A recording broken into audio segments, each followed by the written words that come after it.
नयन सुलगिनी ज्योति ब्रह्म गोदावरी नीलगी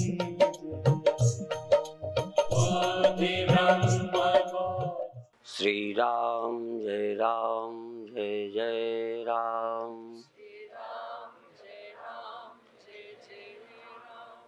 श्री राम जय राम जय जय राम।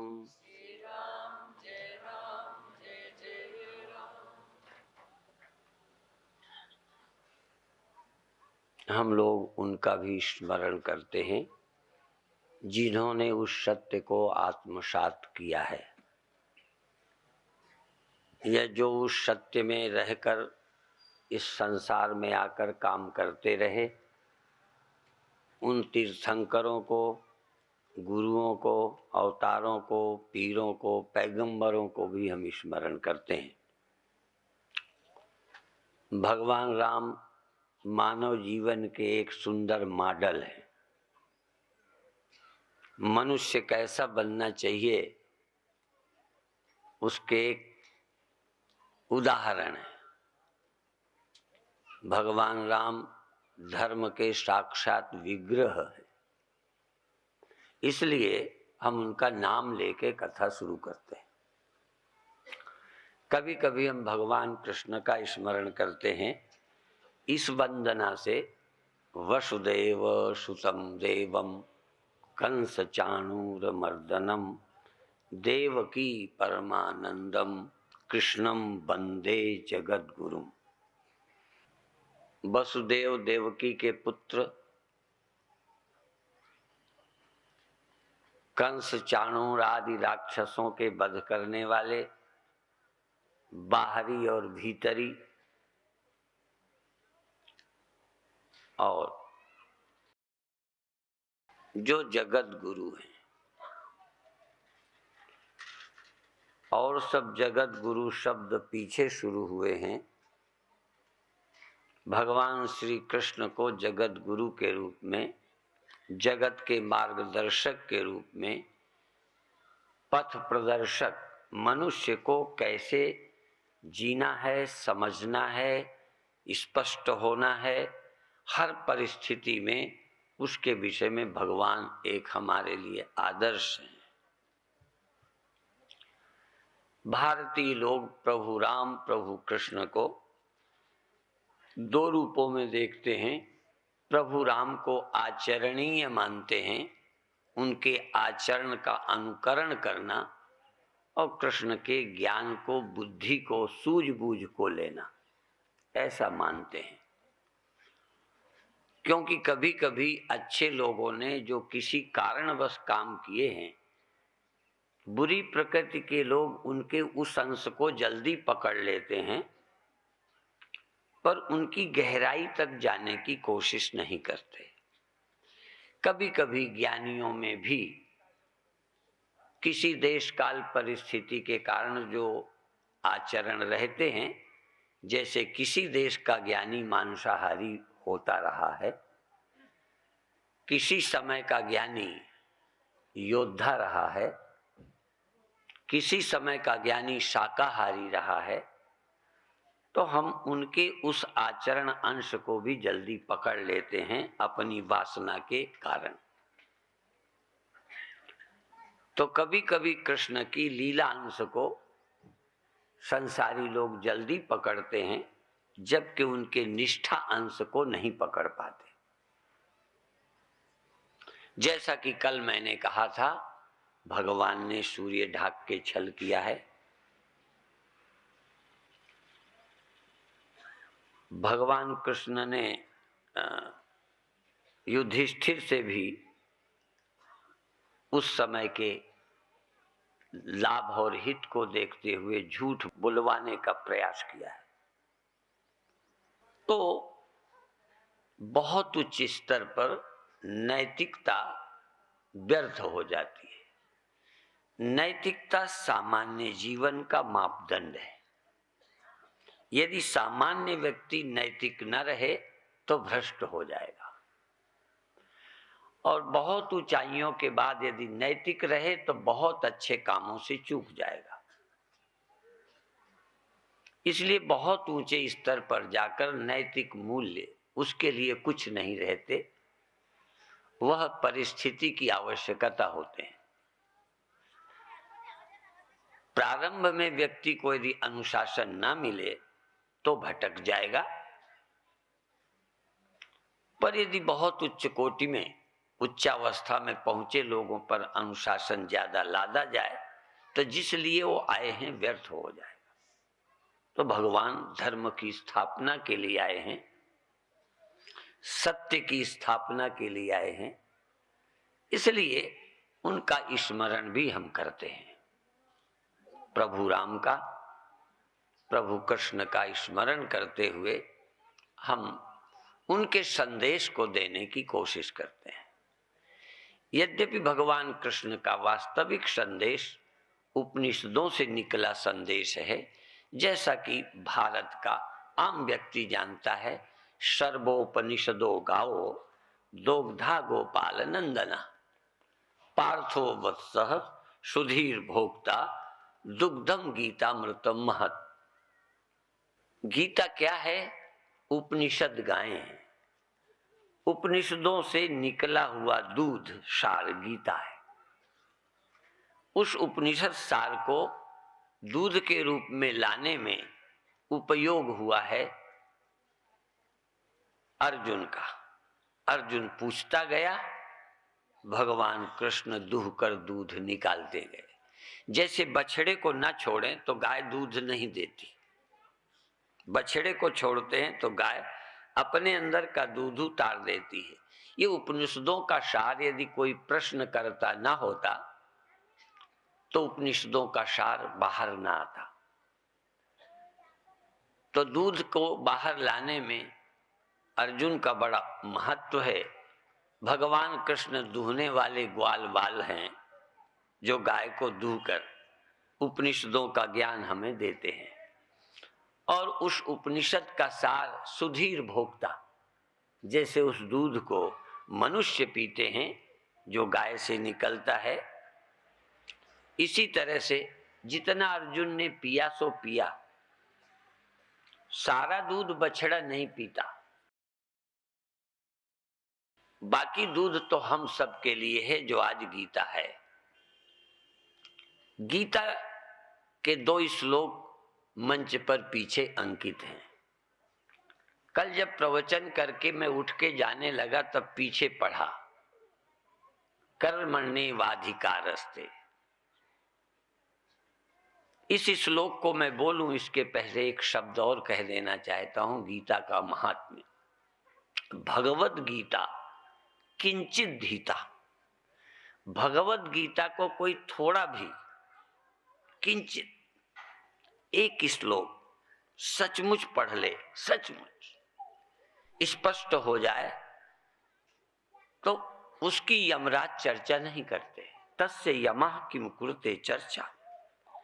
गंगा जल का एक कण जिसने पिया है, भगवत गीता को थोड़ा जिसने पढ़ा है, उसके लिए गीता के महात्म्य में दिया है तस्य यमः किम कुरुते चर्चा। यमराज मृत्यु उसकी चर्चा नहीं करता। स्वामी राम ने भी कहा है मौत को मौत आएगी, मौत को मौत आ जाएगी, यदि मेरी तरफ आएगी मौत खुद मर जाएगी। सत्य की तरफ जाते मृत्यु जिंदा नहीं रहती, मृत्यु तो मरने वालों को ही मारती है। जैसे खाने योग्य भोजन को ही खाया जाता है, अखाद्य खाया ही नहीं जा सकता, अपेय पिया नहीं जा सकता, इसी तरह से मरते ही मारा जाता है। जो मर सकता है उसी को मौत मारती है। मृत्यु की समय की शक्ति नहीं है कि कालातीत को समय मार दे। समय भी नष्ट होने वाली वस्तुओं को नष्ट करता है। यद यद जन्यम तत्तद अनित्यम। जो चीजें उत्पन्न हुई हैं वही नष्ट होती हैं, जो प्रकट हुई हैं वो तिरोहित होती हैं, जो जन्मी हैं वो मरती हैं, जो आता है वो जाता है। ध्यान रखो, जो आता है वो जाता है, जो जगता है वो सोता है। यहां नाम नहीं लेते, जो भी जगता है वो सोता है, चाहे कुत्ता हो बिल्ली हो। जो और देह तो जगता नहीं, इसलिए देह सोता भी नहीं, ये ध्यान रखना। कोई मकान नहीं जगता, मकान में रहने वाले व्यक्ति जगते हैं, दरवाजे खोलते हैं, खिड़कियां बंद करते हैं, शौच पेशाब करते हैं, कुछ व्यवस्था करते हैं, झाड़ू लगाते हैं। मकान तो कुछ नहीं करता, मकान तो जब से बना बना है, धीरे धीरे पुराना जरूर हो रहा है। जगने सोने का काम मकान नहीं करता, मकान में रहने वाले करते हैं। इसी तरह जगने सोने का काम शरीर नहीं करता। कार न सोती है न कार जगती है। ड्राइवर कभी कभी चलाते हुए सो भी सकता है, सो जाता है, एक्सीडेंट होते हैं, ड्राइवर सावधान होता है। ड्राइवर की ही जिम्मेदारी है डीजल पेट्रोल की व्यवस्था करना, कार की सफाई करना, ध्यान से चलाना, गियर बदलना, ब्रेक लगाना, लाइट जलाना, ये ड्राइवर का काम है। तो ये शरीर एक कार से ज्यादा कुछ नहीं है। और ध्यान रखो, उस कार में भी कभी कभी ड्राइवर और मालिक दो बैठे होते हैं। इस कार में सदा दो बैठे हैं, एक इस कार को चलाने वाला ड्राइवर और एक इस कार का मालिक। मालिक सारी कारों का एक है, ये ध्यान रखो।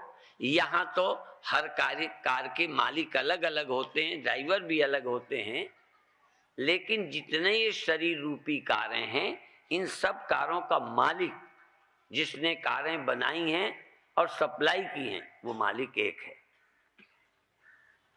इसमें ड्राइवर अलग अलग है, उनकी उनकी ड्यूटी है जगना, सोना, व्यवस्था करना।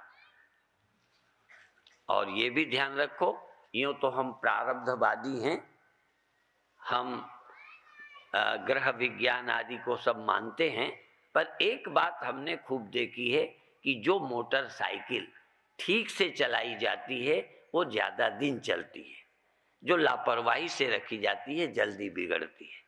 इसलिए ये शरीर यदि ठीक से इसका उपयोग करोगे तो ये दीर्घायु होगा, ठीक होगा, स्वस्थ होगा, नहीं तो ये गड़बड़ करेगा। तो शरीर का ध्यान रखना ये पहला हमारा कर्तव्य है। पर जगना सोना ये जीव का स्वभाव है, जगता है तो देह के काम करने लगता है।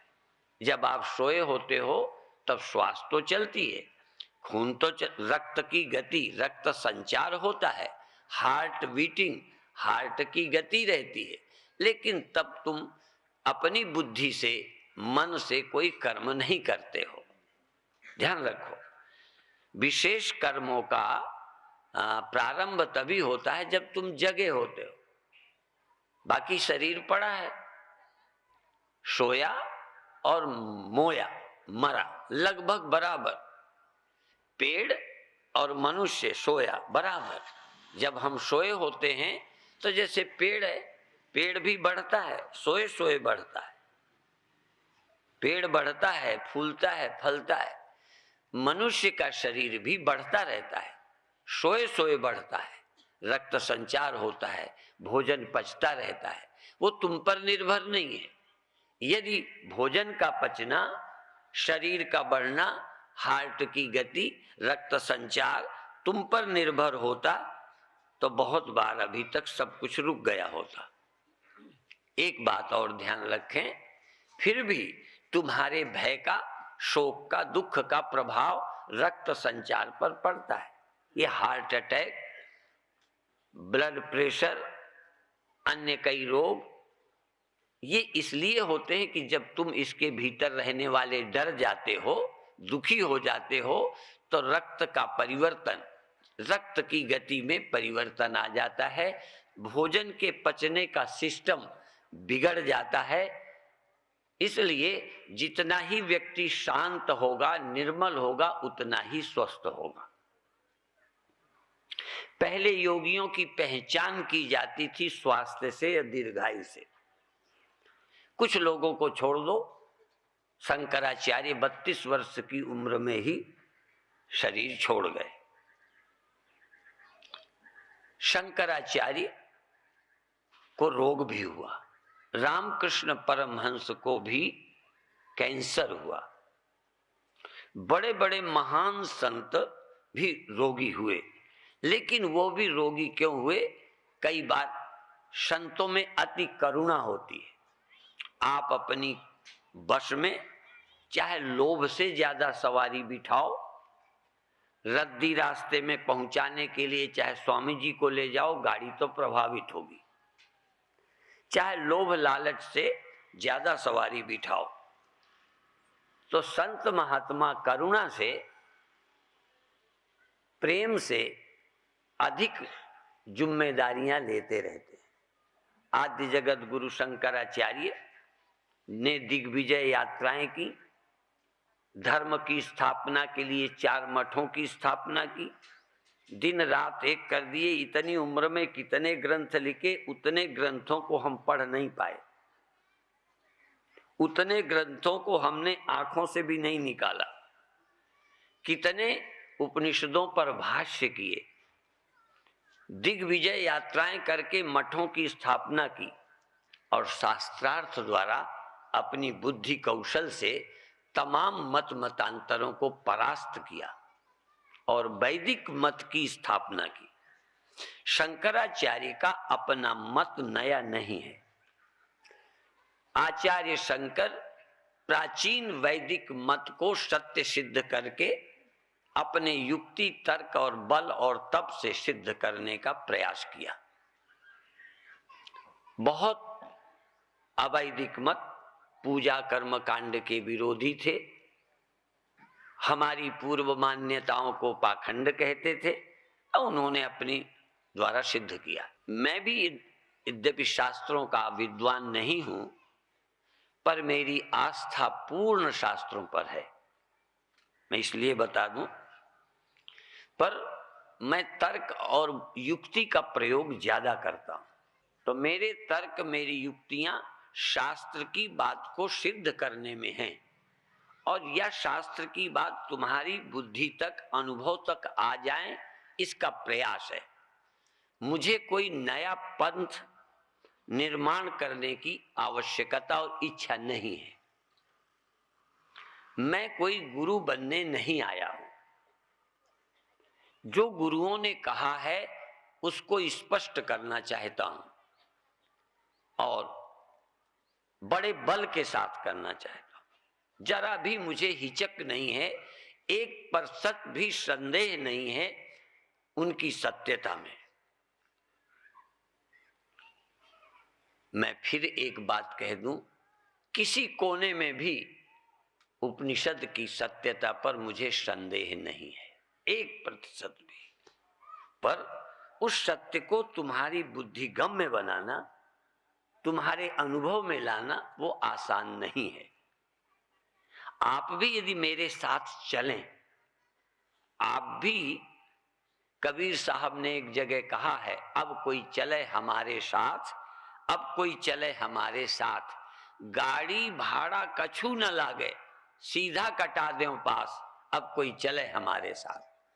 आपको कठिनाई तो नहीं पड़ने देना चाहता, ज्यादा आप पर बोझ नहीं डालना, आपकी कोई परीक्षा नहीं करनी, पर इतना तो है, आपकी लगन चाहिए, आपकी अंदर से तैयारी चाहिए। आप उस सत्य को समझना चाहते हैं, सत्य का अनुभव करना चाहते हैं, क्योंकि सत्य का विज्ञान ही मुक्ति है।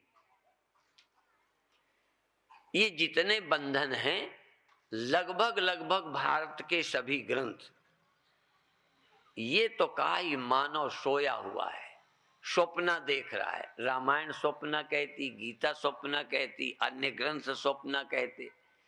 ये जो हमारी अनुभूतियां हैं, ये स्वप्न की तरह हैं। जैसे स्वप्न की अनुभूतियां जागने से ही विलय होती हैं, ऐसे ही सत्य विज्ञान से ही ये भ्रमात्मक अनुभव असत्य लगने लगते हैं। इनके ये अनुभव भी अपने आप में एक उपयोगी हैं, किंतु ये मोक्षदायी नहीं है।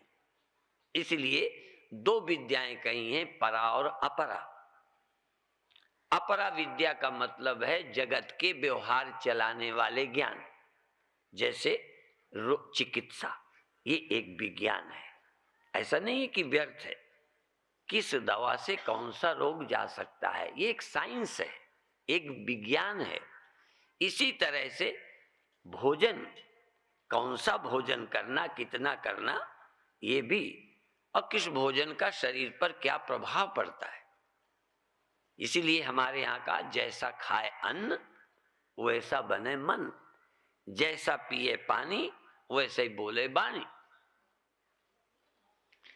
अंत में एक बात और कह दूं, औषधि माने वस्तु थोड़ी हो, शरीर को प्रभावित करे, शरीर के आवश्यक सभी तत्व मिल जाएं, उसका नाम औषधि है।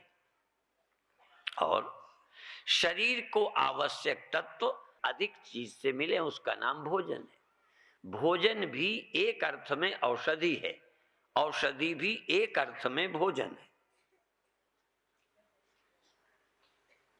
औषधि और भोजन में मौलिक भेद नहीं है, एक में क्वांटिटी अधिक है और उससे वो तत्व मिलते हैं। भोजन माने हमारे शरीर को जो चाहिए वो अधिक चीज से हमें मिले। औषधि माने थोड़ी सी चीज से वो तत्व मिल जाए, बस।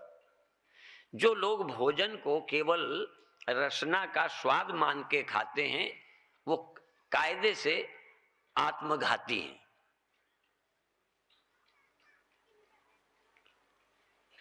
कभी कभी स्वादिष्ट औषधि होती है तो लगता है ज्यादा खा जाएं। जो औषधि बेस्वाद होती है, कैप्सूल, लगता है कब इससे पीछा छूट जाए। जब औषधि में स्वाद नहीं होता तो कम खाने को मन करता है, और औषधि स्वादिष्ट होती है तो अधिक खाने को मन करता है।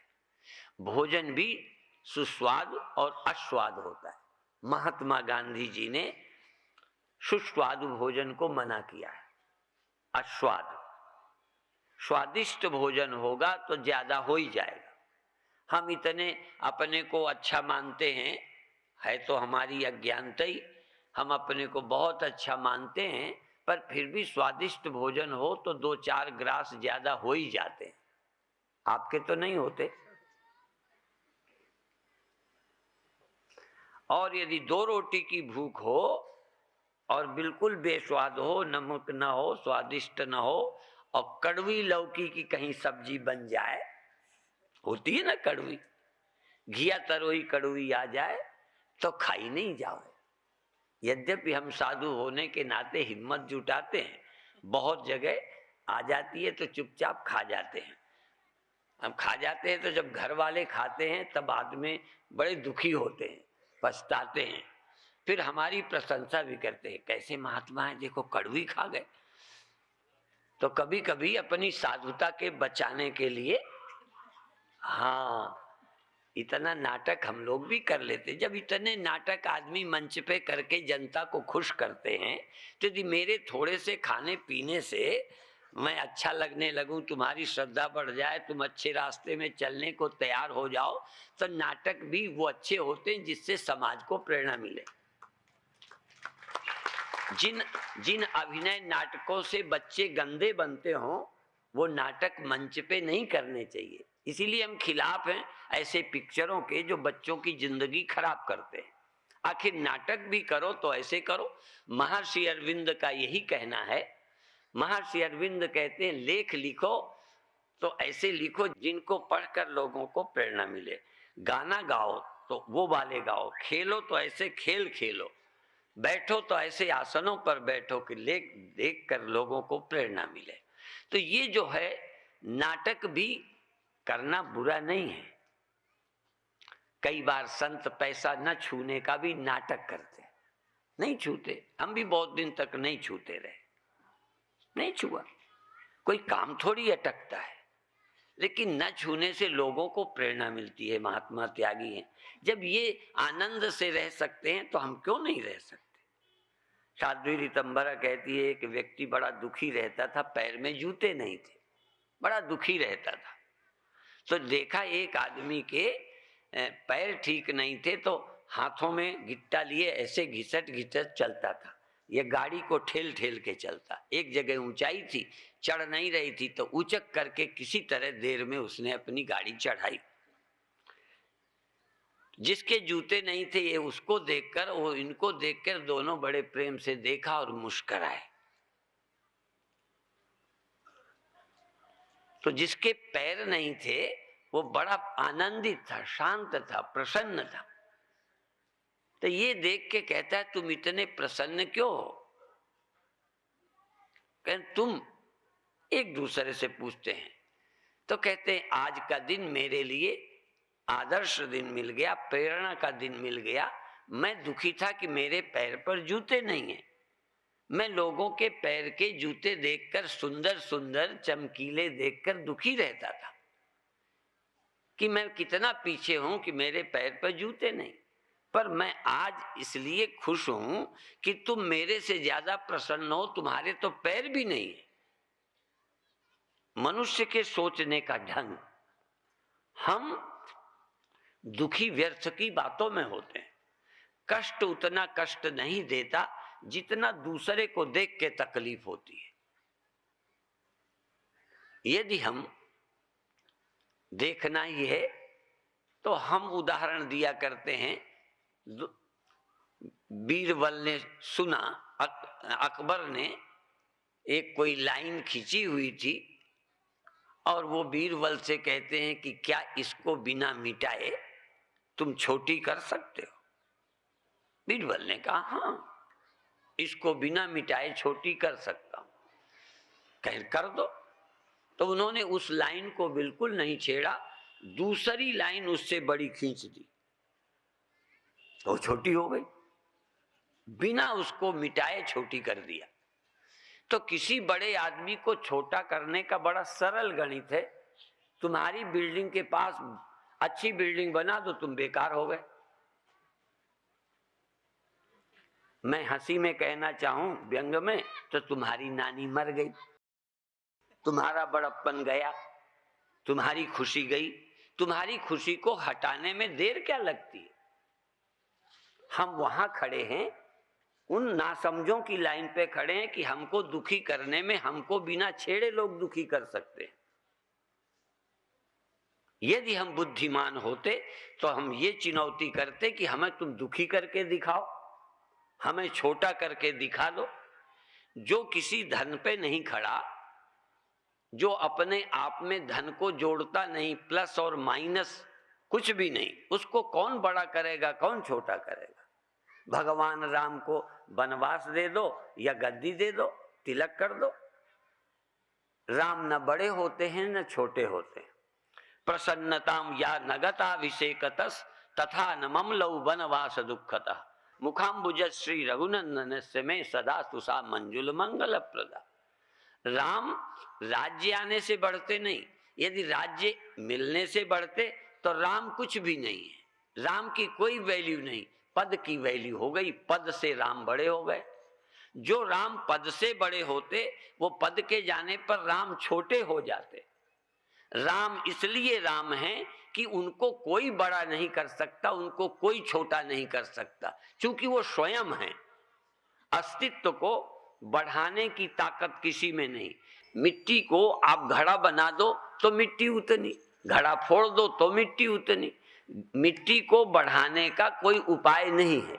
जल को बढ़ाने घटाने का कोई उपाय नहीं है।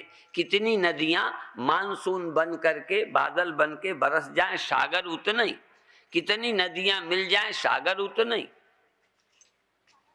आपूर्यमाणम अचल प्रतिष्ठम समुद्र मापा प्रविशन्ति यद्वत् तद्वत् कामा यम प्रविशन्ति सर्वे स शांति मापनोति न काम कामी।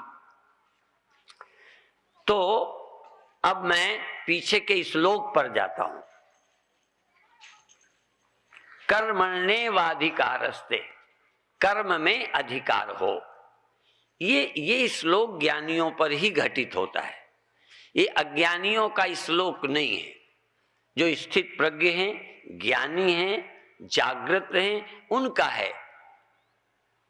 कर्मण्येवाधिकारस्ते, अर्जुन तेरा कर्म में अधिकार है, होना चाहिए, कर्म तो करना चाहिए, पर कर्म द्वारा अपने में कुछ बढ़ना नहीं चाहिए। अभी हम चुनाव लड़ते हैं, बढ़ जाते हैं, धन कमाते हैं, बड़े होते हैं, शायद बड़े होने के लिए ही कमाते हैं। हम जो करते हैं अपने अंदर कुछ बढ़ना शुरू हो जाता है और कुछ जाता है, हम घटने लगते हैं। पर यदि आप आत्मविद हैं, स्थित प्रज्ञ हैं, ज्ञानी हैं, तो आप बढ़ कैसे जाएंगे, घट कैसे जाएंगे? आत्मा के बढ़ने का, आत्मा के घटने का कोई उपाय नहीं है। आप हिंदी संस्कृत पढ़ने वाले लोग हो, व्याकरण में एक शब्द आता है अव्यय।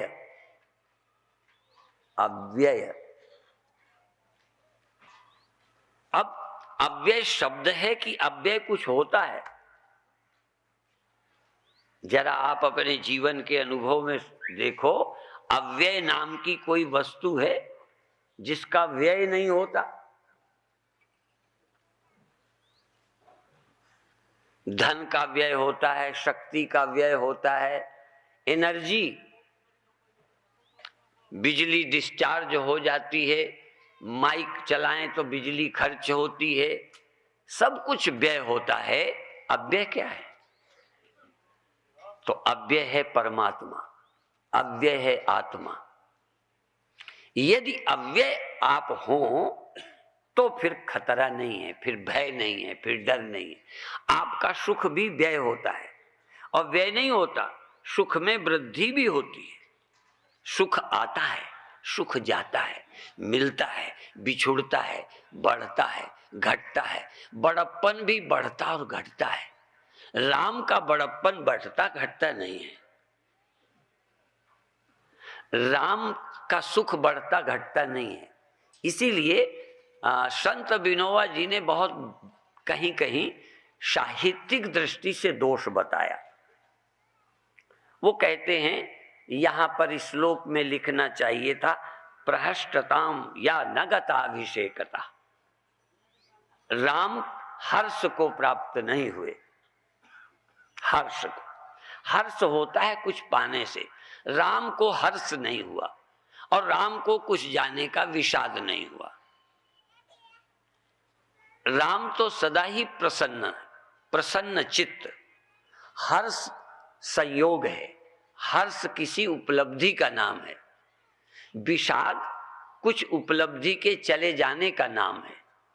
लेकिन राम को विषाद नहीं है और राम को हर्ष नहीं है। हर्ष इसलिए कि क्या मिला है। मैं कभी कभी पूछा करता हूं, पूछता रहता हूं कि यदि 500-500 के नोट और 100-100 के नोट और 1000-1000 के नोट मैं सभा में बांटूं, आज सपोज कल्पना कर लो, आज मैं बांटूं, किसी को 1000 का नोट, किसी को 500 का, किसी को 100 का मिला, तो कौन ज्यादा खुश होगा? 1000 वाला खुश होगा। 500 वाला भी सोचेगा चलो ठीक है, 100 वाले से तो ज्यादा है। लेकिन शर्त एक, सब नकली थे। यदि नोट नकली हो तो 1000 वाले को कितना फायदा और 100 वाले का कितना घाटा।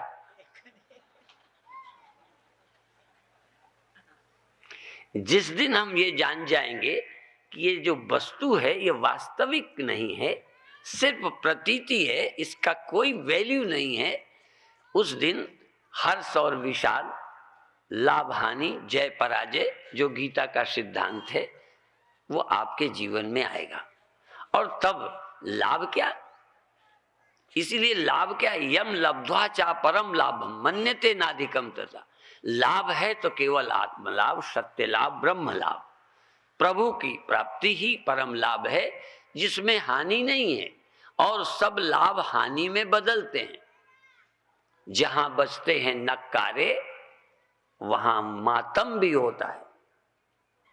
जहां बधाइयां सहनाइयां पुत्र उत्पत्ति में बजती हैं, श्यापा दुख रोना भी वहीं होता है।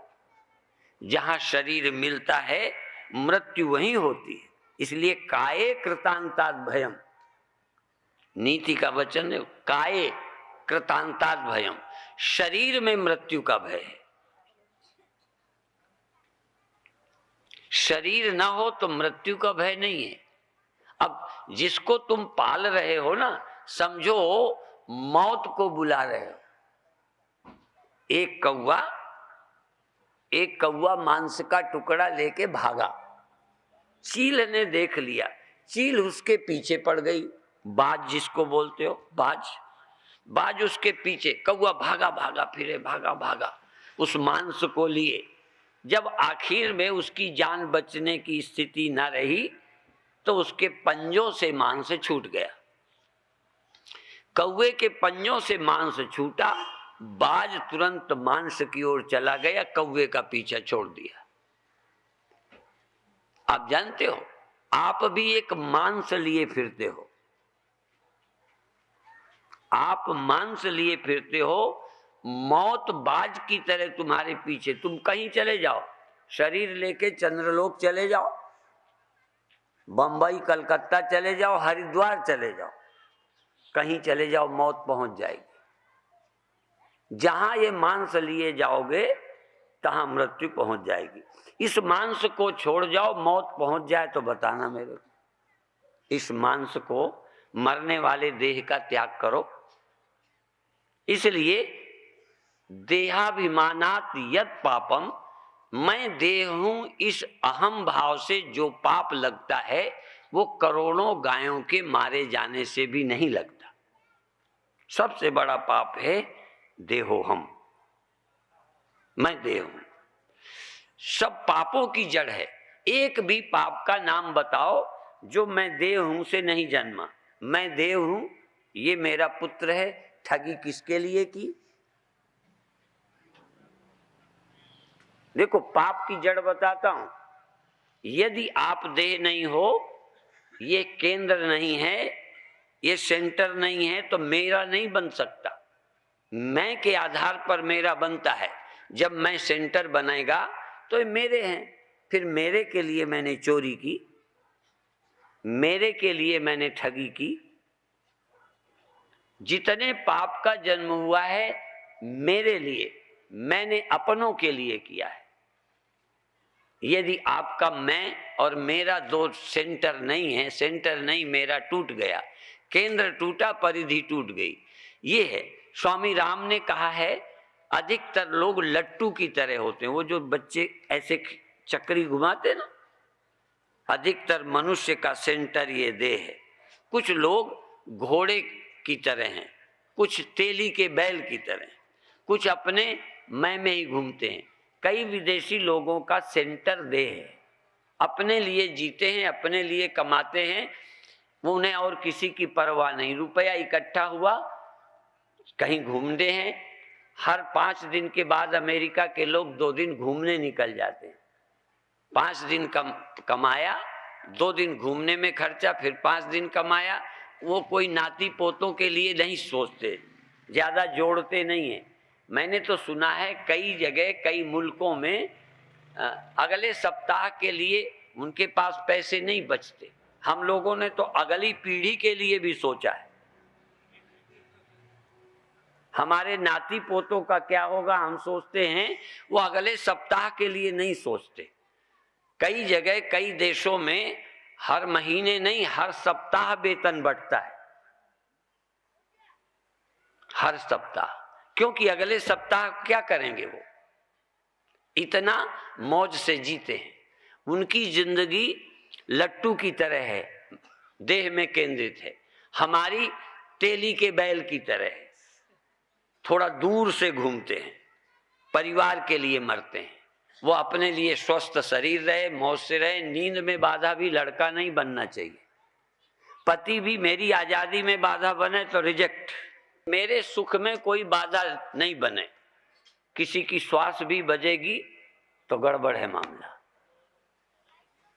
इसलिए वहां दूसरा बर्दाश्त नहीं है, दूसरा उतनी देर जितनी देर मुझे सुख देता है, बस। ये तो भारत के लोग हैं कि नरक भी होता है तो छोड़ते नहीं। मैंने विदेश में एक दिन प्रवचन में कहा, मैं व्यास गद्दी से बोलता हूँ, बनावटी बातें नहीं बोलता। मैंने कहा भारत के लोग नरक में भी जीना जानते हैं, विदेशी लोग नरक में नहीं रहना चाहते।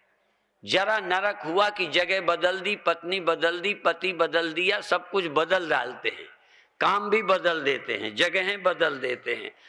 जैसे तुम ये सोचते हो कि मृत्यु लोग छोड़कर पुण्य करके कहां चले जाएं? स्वर्ग। माने नरक यहां तकलीफ है इसलिए स्वर्ग जाएंगे। तो मैंने कहा वहां के लोग तो इस जन्म में रोज नरक बदलते रहते हैं, स्वर्ग जाते हैं, फिर वहां नरक तो फिर बदल देते हैं।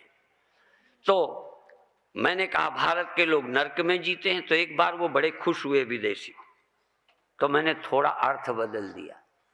लाभ क्या है? जो नरक में जीते हैं, नरक छोड़ने का जिन्हें अधिकार नहीं है, जिन्हें पत्नी छोड़ने का, पति छोड़ने का, परिवार छोड़ने का अधिकार नहीं है, वो फिर धीरे धीरे समझ अच्छी पैदा करते हैं कि जहां भी हम रहें स्वर्ग में रह सकें।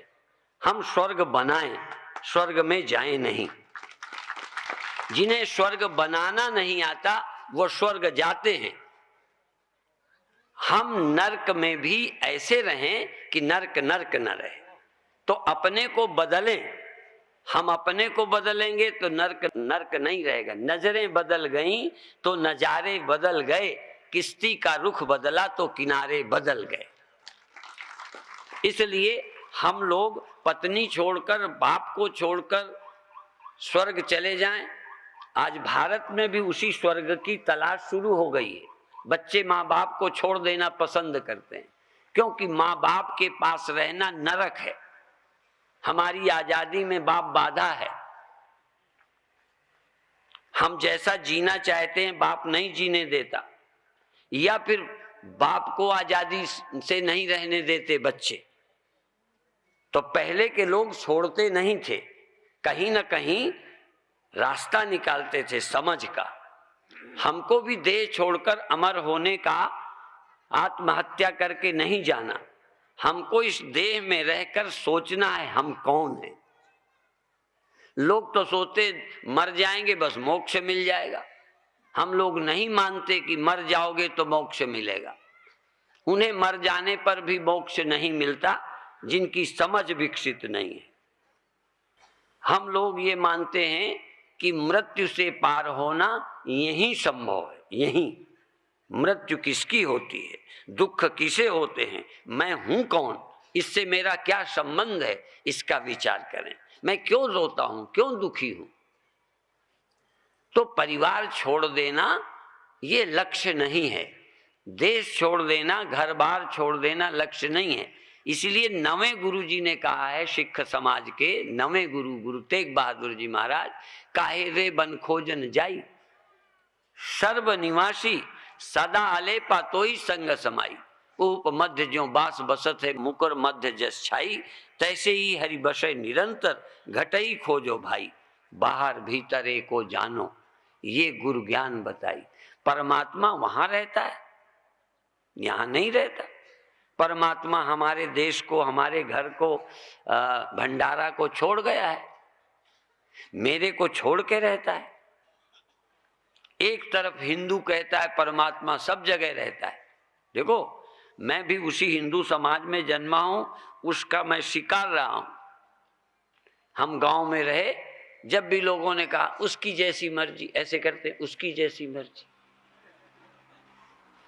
ये चौथे आसमान, सातवें आसमान की बात इस्लाम की देन है। हमने कहीं नहीं कहा कि वो सातवें या चौथे आसमान में रहता है, वो सर्वत्र रहता है। हाँ, चौथे शब्द का जिक्र है, लेकिन वो चिदाकाश है, वो चौथा आकाश है। चित्ताकाश, भूताकाश, चिदाकाश। असल में आकाश शब्द का प्रयोग चेतन के लिए किया गया है। तो भ्रम पैदा हो गया, चौथा आकाश, सातवां आकाश। तो हम लोग जब ऊपर हाथ उठाए, यहाँ मुस्लिमों का बहुत दिन राज्य रहा। संघ के लोगों की जब मैं बात सुनता हूँ, शायद एक शब्द उर्दू का उनके बोलने में नहीं आता, पर मैं बोलता हूँ, संघ विद्यालयों में बोलने जाता हूँ तो 10% मेरे से उर्दू ही निकलती है। हमने कभी उर्दू नहीं पढ़ी, उर्दू का अक्षर कभी पढ़ने नहीं गए, उर्दू की एक अक्षर हमें लिपि नहीं आती, लेकिन हम जहाँ जन्मे, जहाँ रहे, वहाँ अभी तक रजिस्ट्री में उर्दू से ही रजिस्ट्रियाँ होती हैं। तो हमारे दिमाग में वही, अब देखो दिमाग निकल गया, दिमाग ये हिंदी नहीं है, बात समझ में। तो हम आदि उर्दू बोलते हैं। तो ये जो हमारे बुद्धि में आया है ऊपर, ये ऊपर भगवान नहीं रहता। जब तुम्हारे ग्रंथ ये कह रहे हैं सब में परमात्मा रहता है, तो ये ऊपर का ख्याल कहाँ आ गया, कैसे आ गया? कैसे तुम्हारी बुद्धि में धंस गई बात कि ऊपर रहता है? हाँ, ऊपर शब्द का प्रयोग है, जैसे इंद्रियों से ऊपर, विषयों से ऊपर इंद्रियां, इंद्रियों से ऊपर मन, मन से ऊपर उत्कृष्ट बुद्धि, बुद्धि से परे ऊपर उत्कृष्ट परमात्मा है, ऐसे शब्दों का प्रयोग है। तो हम जिस समाज में रहते हैं, हम भ्रमित हो जाते हैं, हम उन शब्दों के शिकार हो जाते हैं। और देखो भारत क्यों पिछड़ा है अध्यात्म की गलतफहमी से, ये मैं बता दूं। कर्म की निंदा भारत ने बहुत की है, ध्यान रखना। इसलिए भगवान कृष्ण को जोर दे के कर्म के विषय में बोलना पड़ा है। कर्म का त्याग मत करो, कर्म का त्याग मत करो। और शंकराचार्य के भाष्य देखिए और पुराण देखिए, उनमें कर्म की निंदा है। कर्मणा बध्यते जंतुर विद्या च विमुच्यते, कर्म से व्यक्ति बनता है, ज्ञान से मुक्त होता है, साफ है।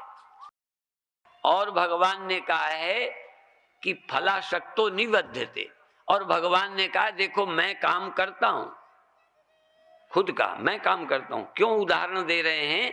क्योंकि अर्जुन को भी कर्म बंधन लगता है, कर्म फल भोगना पड़ता है, कर्म जन्म का हेतु है। पर भगवान कृष्ण कह रहे हैं कि यदि कर्म बंधन बनता तो मैं भी तो करता हूं। बंधन बनता है अज्ञान से पैदा हुई वासना, उस वासना की पूर्ति के लिए किए गए कर्म। अभी हम सुखी होने के लिए, स्वर्ग पाने के लिए, अगला जन्म सुधारने के लिए, बड़े कहलाने के लिए, किसी न किसी रूप में अपने में विशेषता लाने के लिए कर्म करते हैं। जबकि उपनिषद ये कहते हैं आप अपने को कोई विशेष बनाने की चेष्टा क्यों करते हो?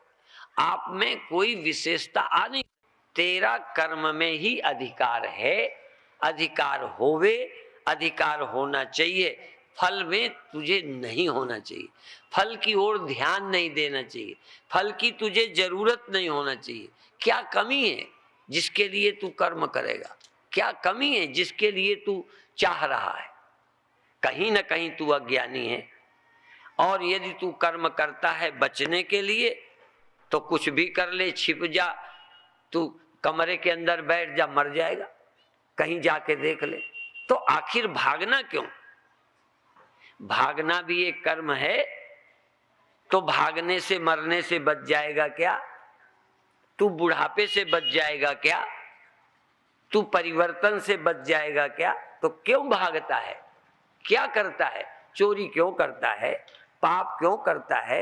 बुराई क्यों करता है? सुखी होने के लिए। हो जाएगा क्या? कोई हुआ है क्या? तो ये जो कर्म तू करता है कि मैं कुछ सफल हो जाऊंगा, ये बिल्कुल गलत है, गलत है। केवल व्यवहार सिद्धि के अतिरिक्त कर्म तुझे कहीं पहुंचा नहीं सकता। इसलिए कर्म तो कर, चुनाव तो लड़, लेकिन किस लिए लड़ता है? तू बड़ा हो जाएगा, तू सुखी हो जाएगा, तू क्या पा जाएगा? इतना ना समझ है। कोई चुनाव जीत जाता है तो बुढ़ापा नहीं आता, दुख नहीं आते, क्रोध नहीं आता, काम नहीं आता, मान अपमान नहीं सताता। आखिर पद क्या दे देता है? यही बता दो मुझे, कौन सी विशेषता पद में है? सिर्फ एक मूर्खता जिसके लिए हम लगे रहते हैं। इसलिए मूर्ख के अलावा फलाशक्त कोई होता नहीं है। किसी कर्म की फल की आसक्ति, इतने लोग टिकट मांगते हैं, जिसे टिकट न मिले वो पार्टी को हराता है। यहां तो ऐसा नहीं करते। ऐसे मूर्ख हैं ना पार्टी में। जो लोग कहते हैं हम देशभक्त हैं, जो कहते हैं हम पार्टी के लिए मर मिटेंगे, मन की नहीं होते ही हराने में जुट जाते हैं। ये क्या है? तुम इतने भूखे हो, इतने अधूरे हो कि अपने कमी के गड्ढे के भरने के लिए ही कर्म कर रहे हो। भगवान कृष्ण ये कहते हैं, तेरे अंदर कोई ऐसी कमी और कामना नहीं होनी चाहिए जिसके लिए तू कर्म करे। इसलिए फल की प्राप्ति के लिए कर्म मत कर, केवल कर्म ही कर।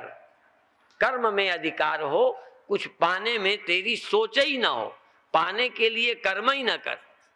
और अधिकतर क्या है कि या तो हम कर्म करते हैं तो कुछ पाने के लिए करते हैं, नहीं तो आलसी बन जाते हैं। या तो अपने लिए मेहनत करेंगे चुनाव में, यदि हमें कोई आशा नहीं तो घर बैठ जाएंगे, फिर प्रचार में ही न जाएंगे। हम जानते हैं मानसिकता। गीता कहीं नजर नहीं आती।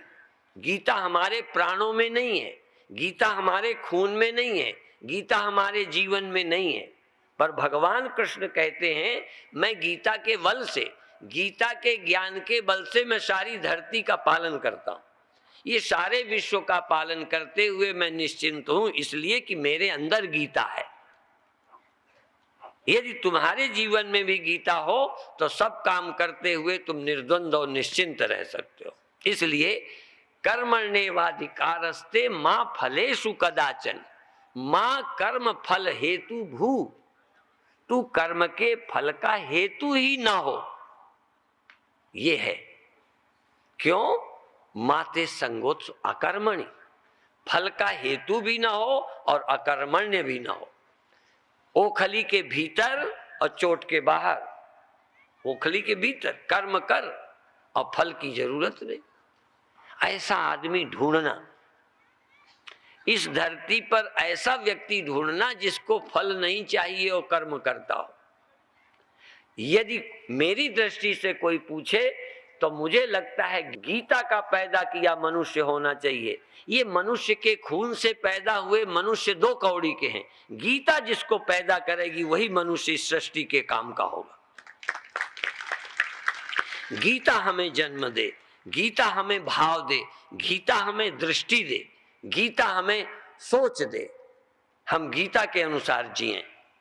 गीता पढ़ो, गीता सुनो, गीता समझो। योगीता को जानिए। योगी प्राणायाम कर ले, आंख बंद कर ले, इतने से तुम योगी समझते हो? थोड़ा जमीन से उठ जाए तो योगी समझते हो?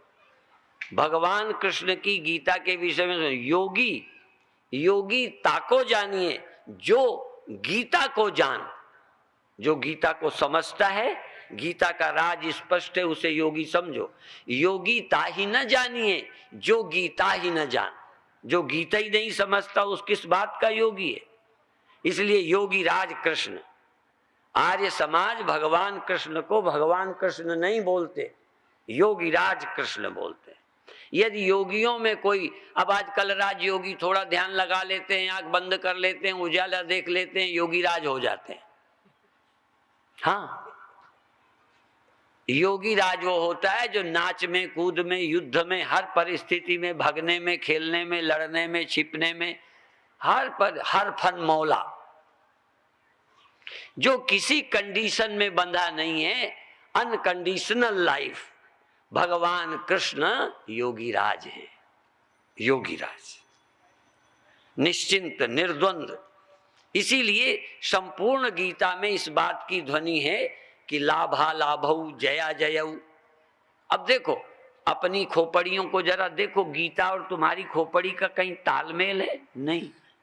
गीता कुछ कहती है, तुम कहीं जी रहे हो। और गीता के भक्त हो, कृष्ण के भक्त हो, मंदिर जाते हो। जैसे सिख लोग गुरु ग्रंथ साहब की पूजा करने लगे, गुरुओं की वाणी जीवन से चली गई। वाणी के पुजारी तो बन गए, वाणी के स्वाध्यायी चिंतक न रहे। ऐसे ही गीता और गीता देने वाले कृष्ण को मंदिर में बिठाकर हम आरती तो करते हैं, पर भूल गए कृष्ण क्या कहते हैं। यदि कृष्ण को तुम सुन लेते तो तुम्हारी देश की ये दुर्दशा न होती, तुम दुखी दीन ना होते। और मैं कहता हूं कि यदि इस देश में कुत्ते बिल्ली जानवर पशु पक्षी भी गुजारा करते हैं तो कल अभी कहा जा रहा था, मनुष्य होकर तुम गुजारे के लिए रोते हो, कहीं ना कहीं या तो काहिल हो। अभी अभी मैं यहीं गोंदिया की तरफ से आया तो बहुत जंगलों में घूमा, देखने चला गया, खेत पड़े हैं। लोगों ने कहा, मुझे नहीं मालूम, इतना मैं अभी नहीं प्रवेश किया कि गहराई तक जाऊं, पर यह सुना कि खेतों में ऐसे ही दाने बिखेर दिए बिना जोते बिना मेहनत के, जो हो जाएगा हो जाएगा। इस मामले में सब भगवान भरोसे हैं। मैंने सुना एक विदेशी जो नास्तिक था, ईश्वर को नहीं मानता था, भारत आया तो देखा कोई नियम नहीं, कोई कानून नहीं, कोई मेहनत नहीं, फिर भी देश चल रहा है। तो वो कहने लगा जरूर ईश्वर है। जहां कोई जिम्मेदार नहीं फिर भी देश चल रहा है तो जरूर ईश्वर है। भारत को देख के लोगों को ईश्वर पर विश्वास हो गया, सब ईश्वर भरोसे जिंदा हैं, कोई काम करके राजी नहीं। यहाँ के स्कूल, सरकारी स्कूल में महाराष्ट्र को नहीं जानता, यूपी को जानता हूँ, एक भी सरकारी प्राइमरी और जिला परिषद के स्कूल अच्छे नहीं चलते, एक भी नहीं चलता, कोई पढ़ाई नहीं। छठवीं में पहुंच जाते हैं 5 पास करके, कई को अपना नाम लिखने नहीं आता। और ये देखो सब हमारे देश की मेहनत, देश का पैसा खा रहा है अध्यापक, कितना कर्तव्य परायण है। क्यों? उपनिषद सुन लिए, कर्म की कोई जरूरत नहीं। पर मैं बार बार कहता हूं, कोई श्लोक बोल के भी कह रहा हूं, परीक्ष लोकान कर्मचितान ब्राह्मणो निर्वेद मायान नास्त्य कृतः कृतेन तद विज्ञानार्थम सगुरुमेवाभिगच्छेत समित पाणी श्रोत्रियम ब्रह्मनिष्ठम। श्रोत्रिय ब्रह्मनिष्ठ पुरुष के पास जावे, किस लिए? कर्म से मोक्ष नहीं होता, मोक्ष ज्ञान से होता है। मोक्ष के विषय में कर्म की निंदा है, रोटी खाने के लिए निंदा नहीं। इसीलिए आर्य समाजी जब कर्म का लोग खंडन करते हैं तो व्यंग करते हैं, वेदांतियों पर करते, साधुओं पर करते हैं। वो ये कहते हैं कि यदि पठितव्यम तदपि मर्तव्यम, न पठितव्यम तदपि मर्तव्यम, फिर दिमाग को पच्चड़ करने की क्या जरूरत। तो ये न पढ़ाई न मेहनत, तो वो क्या व्यंग करते हैं फिर हमारे जैसे साधुओं पर, आर्य समाजी बोलते हैं, कहते यदि खातव्यम तदपि मर्तव्यम, यदि ना खातव्यम तदपि मर्तव्यम, फिर भी दांत किटा किट क्यों कर्तव्यम। जब खाओगे तब भी मरोगे, नहीं खाओगे तो ऐसे ही मर जाओ ना, खाते भी क्यों हो। जब मरना ही है तो खा के क्यों मरते हो, रोटियां बिगाड़ के क्यों मरते हो, ऐसे ही मरो। तो ऐसे ही कुछ लोगों ने कर्म का विरोध किया, पर भगवान कृष्ण का, उपनिषदों का कर्म का इस अर्थ में विरोध नहीं है। शंकराचार्य जैसा कर्म में लगा हुआ व्यक्ति मिलेगा तुम्हें। इतनी सी उम्र में, जितनी उम्र में हमें शौच करके स्नान करने की तमीज नहीं आती, उतनी उम्र में उन्होंने कितना काम किया है। हम तो 21 वर्ष के थे तब घर से निकले, और 32 वर्ष क्या, अभी तक तो हमें पूरी अकल नहीं आई, थोड़ी थोड़ी शुरुआत हुई है। हाँ, 50-60 के होकर के हमें व्यवहार नहीं आता, घर के बच्चे संभालना नहीं आता। जगत गुरु शंकराचार्य ने मठों की स्थापना करके कितना काम किया, और वो कर्म का खंडन करते हैं। वो ये कहते हैं कि मोक्ष के लिए आत्मज्ञान के अलावा कर्म अपेक्षित नहीं है। रोटी वो खाते नहीं है, रोटी खाना क्या है, ये प्रचार करना क्या है, मठों की स्थापना क्या है, शिष्य बनाना क्या है, प्रवचन क्या है, क्या वो अकर्मण्य है? कहीं ना कहीं हमने गलत समझा है, जिससे ये देश बर्बाद हुआ। कुछ लोगों की देश की है, धर्म की नहीं, कुछ की धर्म की है, देश की नहीं, हमारी परिवार की है, और ज्यादा नहीं है। इसलिए आपका सुबह से शाम तक कमाना बच्चे को अमीर बनाने के लिए, अपनी बेटी की अच्छी शादी करने के लिए, इससे ज्यादा तुम्हारी सोच नहीं है। देश को अच्छा देख करके खुशी नहीं होती, अपनी बच्ची को देख के। तुम्हारी बच्ची यदि उठा ली जाए तो तुम्हें पीड़ा होती है, रोज इतनी बच्चियां उठाई जाती हैं, तुम्हें कोई पीड़ा नहीं। इसलिए हम परिवार तक सीमित हो गए।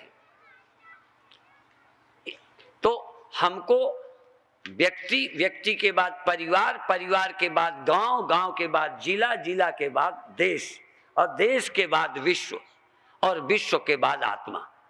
आत्मा का उद्धार माने विश्व का भी धरती का त्याग करना पड़े तो त्याग दो आत्मा के ज्ञान के लिए, बस। बाकी क्रम है। अपने घर की स्वार्थ छोड़ दो गांव के भले के लिए, गांव की चिंता छोड़ दो जिले के लिए, जिले की चिंता छोड़ दो प्रांत के लिए, और प्रांतवाद छोड़ दो। यहाँ आजकल प्रांतवाद है, जिलावाद है, गांववाद है, बुरा नहीं है, होगा। परिवार की चिंता करो, पर परिवार से ज्यादा फिर गांव को भी सोचो, गांव को सोचो, गांव से ज्यादा जिला की भी सोचो, जिला की सोचो, फिर प्रांत की। अब प्रांत में ही बटकर देश को बर्बाद ना करो कि हम महाराष्ट्र वाले हैं, हम यूपी वाले हैं, हम एमपी वाले हैं, हम गुजरात वाले हैं। और कई जगह नदियों के पानी के बंटवारे में नेता लड़ाते रहते हैं। तुम प्रांतों में लड़ोगे, देश मेरा नहीं है। महाराष्ट्र आपका है कि देश आपका है? जरा आप भी जरा सोचो, केवल महाराष्ट्र ही तुम्हारा है, देश से तो कोई लेना देना नहीं।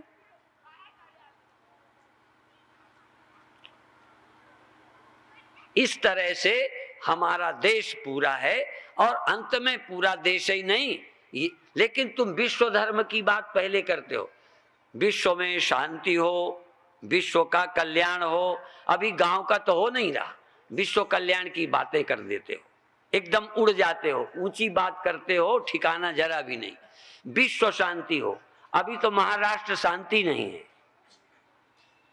ये जो ज्यादा ऊंची बात कर लेना बातों तक, जैसा कि अभी स्वामी अनुभूतानंद जी कह रहे थे ना, मनस्सेकम वचस्सेकम कर्मण्येकम महात्मना। तो हम विश्व के विषय में तब सोचें, बुरा नहीं है, लेकिन राष्ट्र समृद्ध हो तो विश्व सुनेगा। जिस देश का ही हिसाब बिगड़ा हो, विदेश तुम्हारी कौन सुनेगा? वो तुमने एक कहावत सुनी है ना कि एक पिता ने अपने बच्चों को कहा, बेटे चलो, सब खड़े हो गए, चलो कांस काटे। वो कांस काटने चले गए, उन्होंने कहा और काटो, काटे गए, उनका बांधो, बांधने लग गए। इतने में एक पेड़ पर भूत छिपा था, भूत सुना, भूत छिपा। वो उतर के आया, कहते क्या कर रहे हो? कह ये किस लिए काट रहे हो? तो उन्होंने कहा तेरे बांधने के लिए। एक मत से कहा, तो उन्होंने कहा मुझे मत बांधो, तुम क्या चाहते हो बोलो, तुम जो मांगना चाहो मांगो।